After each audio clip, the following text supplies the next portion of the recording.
The Pumpkin That Whispered at Midnight. Tonight's story comes from the edge of Maple Hollow, where the cornfields whisper and the pumpkins never seem to die. Some stories stay buried, waiting for the right night to be heard again. So dim the lights and listen closely, because this is the pumpkin that whispered at midnight. The moon was swollen and low, a pale orange lantern hanging over Maple Hollow, casting its strange light on fields that hadn't been tended in years. The corn was dead, rattling like dry bones in the wind, and beyond it stood the old Blackwell farmhouse, abandoned, they said, since the fire 30 years ago. Alec Carter had heard all the stories. Every kid in town had. How old Mrs. Blackwell went mad one Halloween, carved faces into 100 pumpkins, then burned herself alive in the house while they watched from the porch. How her ghost still whispered through those pumpkins every October 31st. Allie didn't believe in ghosts. She didn't believe in much at all these days. Her parents had moved them to Maple Hollow last spring after her father lost his job, and she hated everything about it.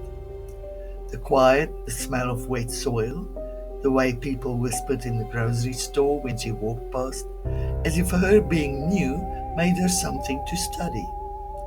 That Halloween night, she needed something to feel. So when her friend Max dared her to go to the farmhouse after dark, she didn't hesitate. They met by the road, breath fogging in the cold air. "You don't have to do it," Max said, shifting nervously. "It's just a story." "Yeah," Ellie replied, flipping in her flashlight, "and stories don't scare me." But as she crossed into the cornfield, the stalks closing behind her like tall skeletal fingers, she wished she hadn't said that. The air changed. The night grew still.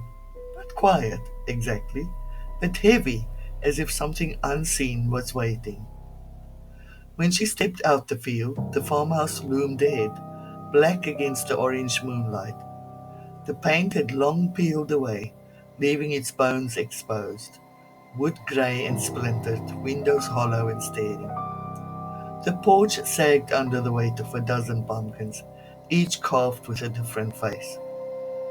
They were fresh, too fresh, the cuts in the flesh still wet, the smell of raw pumpkin thick in the air. Ellie froze. No way. She moved closer, the beam of her flashlight skimming over faces, smiling ones, frowning ones, a few so jagged they looked like screens, and then she saw one that made her stop cold. It looked like her. Same wide eyes, same freckled nose, even the uneven front tooth. Her hand trembled as she reached out, fingertips brushing the sleek surface. The skin was warm, and then it whispered, "Allie." She stumbled back, the flashlight shaking in her grip. "Max, is that you? Stop messing around." No answer, only the dry hiss of the wind through the porch slats. The pumpkin's mouth moved again, a slow, widening grin. "Allie," the voice rasped, deeper this time, almost inside her head. Her throat tightened. "Who's there?" "You came back." The air turned colder. Frost began creeping along the porch rail. The other pumpkins flickered, faintly at first, then stronger, light pulsing from within, though none had candles. Shadows danced across the walls like moving hands. Ellie backed away. "I don't know what you want." But the voice cut her off. "You took what was ours." "I didn't take anything." The wind howled, shaking the porch. Somewhere inside the house, a door slammed. Then footsteps, slow, dragging, coming closer from the dark doorway. Ellie pointed her flashlight towards the sound. but it flickered, died, and she was plunged into blackness. The voice came again, soft now, like a breath against her ear. You burned us, and thought we would forget. Her pulse hammered in her ears. No, you've got the wrong person. Your blood remembers. The steps stopped. Silence, then faintly the sound of something wet, like fingers sliding over wood. Her flashlight sputtered back to life. A handprint, black and dripping, right beside her on the railing. She screamed and ran. Through the field, branches snagging her coat, dry leaves cutting her face. She didn't stop until she reached the road, until the farmhouse was just a shadow behind her. Max was gone. His bike lay on its side, the back wheel spinning slowly. Max? She called. The corn swayed in the wind, but only the corn answered. Then far behind her, from the direction of the farmhouse, she saw it, a glow. Dozens of small orange lights flickering to life one by one. The pumpkins. And in their glow, a figure standing among them, head tilted, smile carved too wide. It looked just like Max. Ellie froze, unable to breathe. The figure didn't move. It just stood there in the glow of the pumpkins, its head tilted like a marionette waiting for strings to be pulled. Max! She shouted, voice cracking. The figure's head jerked up, and though the distance was too great, she felt its eyes meet hers. Then all at once, every pumpkin on the porch went out. The glow snapped to blackness, leaving only the echo of the wind and something else beneath it. A whisper, low, crawling closer. Stay with us. Ellie turned and bolted. She didn't remember how she got home, just the sound of her heart, the weight of the dark, and the whisper that followed her all the way to her front door. She locked herself in her room, shaking. The flashlight lay on the floor, beam flickering weakly. She told herself it was just a trick, a prank, that Max was fine. He'd probably gone home another way, probably laughing his head off right now. But when she looked out her window, the road was empty. And then she saw it. On her porch, a single pumpkin. No candle, no light, just sitting there, round and orange, its carved mouth twisted into that same crooked grin, the one that looked like her. Her breath came in sharp, shallow bursts. No, she whispered. No, no, no. She backed away from the window, pulling the curtains shut.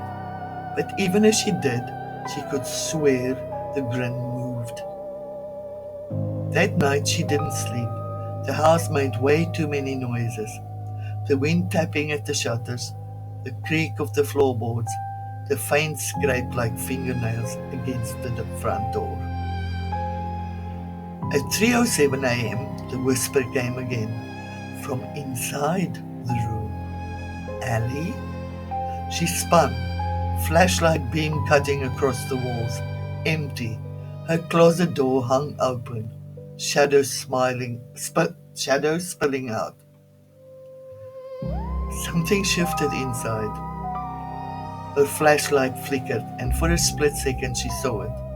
Max's face, pale and smiling, eyes hollow and dark, standing just behind the coats. She screamed, stumbling backward, tripping over the bed. When she looked again, he was gone.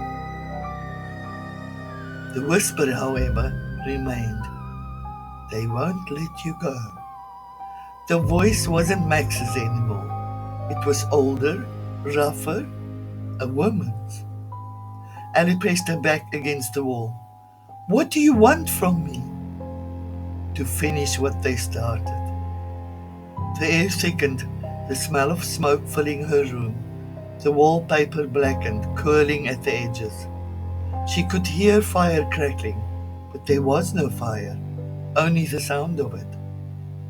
Then she saw them, the faint outlines of people flickering in the smoke, faces blackened with soot, eyes glowing faintly orange. The whisper rose to a low hum, words overlapping. You took the land, you burned us. Now we grow from you. Her flashlight fell to the floor, rolling toward the closet. The beam stopped at something wet seeping under the door. Thick, dark, sticky. Pumpkin pulp. Ellie grabbed the doorknob, yanked it open, and the pumpkins were inside. Stacked high, filling the closet from floor to ceiling, their carved faces flickering with a dull internal light. Dozens of them, whispering together in one voice. You came back. The light flared and she screamed. Then everything went black. When the morning came, her mother found the door locked from the inside. It took her father an hour to break it down. The room smelled faintly of smoke and earth. Ellie was gone. No sign of a struggle, only the flashlight on the floor, its beam pointing towards the window, and on the windowsill a single pumpkin. It was carved with a face that looked exactly like hers. In the days that followed, people talked about the fire that broke out that night. They said it started in the old Blackwell farmhouse again. The place was ash by morning. Mike's bike was found near the field, rusted and burned. His body was never recovered. And at the Carter home, the pumpkins kept appearing. One on the porch, then two, then three, each with faces that looked more human than the last, each whispering when the clock struck midnight. Now, every Halloween, people say they see them. Figures walking the field under the orange moon. A girl with hollow eyes, a boy with a twisted grin, and behind them the glow of hundreds of pumpkins breathing like embers. If you walk too close to the edge of Maple Hollow, you can still hear it, the sound that comes just before the wind dies, a whisper curling through the corn. Stay with us.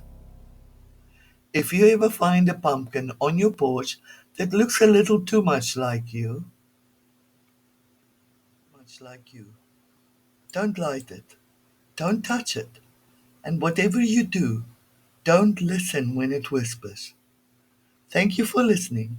If you enjoyed tonight's story, don't forget to subscribe, share it with your bravest friends, and join me again next time for another tale that doesn't stay quiet after midnight.